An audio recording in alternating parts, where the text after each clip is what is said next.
Mesdames et Messieurs les présidents des institutions de la République, la Côte d'Ivoire a connu au cours de ces 13 dernières années de profondes réformes institutionnelles qui se sont accélérées avec la mise en application effective des dispositions de la Constitution de la Troisième République, adoptée le 8 novembre 2016.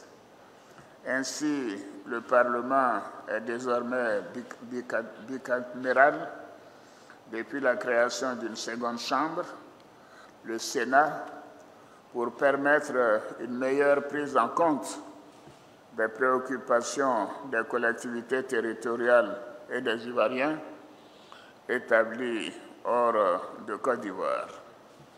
À ce stade de mon propos, je voudrais saluer le travail remarquable accompli par les deux chambres du Parlement. Merci au président Adama Bictogo et à Madame la Présidente Kandia Camara.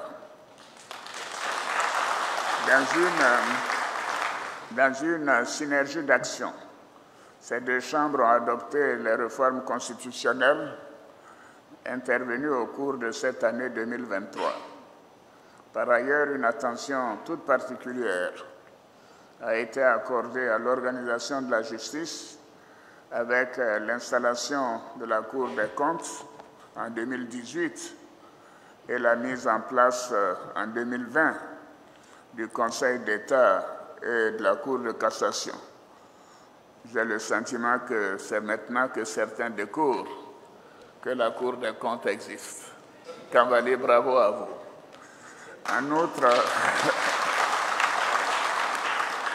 outre, pour faciliter un accès équitable des populations au service de la justice, des efforts substantiels ont été faits avec l'appui de partenaires extérieurs pour construire de nouvelles juridictions dans plusieurs villes de notre pays. Depuis 2018, le Conseil économique et social, au chapitre de ses compétences, couvre les domaines de l'environnement et de la culture. Le médiateur de la République connaît une excellente vitalité par sa présence sur toute l'étendue du territoire national à travers des délégations régionales. La Chambre nationale des rois et chefs traditionnels répond quant à elle à la nécessité d'accorder une place de choix à la chefferie traditionnelle dans notre pays en lui offrant un cadre formel de participation à la paix et à la cohésion nationale ainsi qu'au développement de notre pays. Au titre de la bonne gouvernance, un dispositif de prévention et de lutte contre la corruption a été mis en place au sein duquel la Haute Autorité pour la bonne gouvernance et l'Inspection générale d'État occupent une position essentielle. Mesdames et Messieurs les présidents des institutions de la République, je voudrais pour terminer vous féliciter pour votre sens élevé de l'État et pour le travail que vous accomplissez au quotidien au service des Ivoiriennes et des Ivoiriens.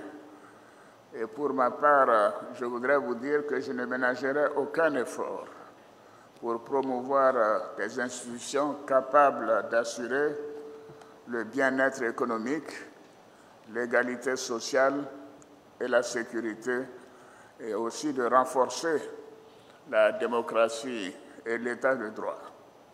Je voudrais donc pouvoir compter sur votre engagement à accompagner notre vision de paix et de développement pour notre cher pays. Bonne et heureuse année 2024 à chacune et à chacun de vous. Je vous remercie.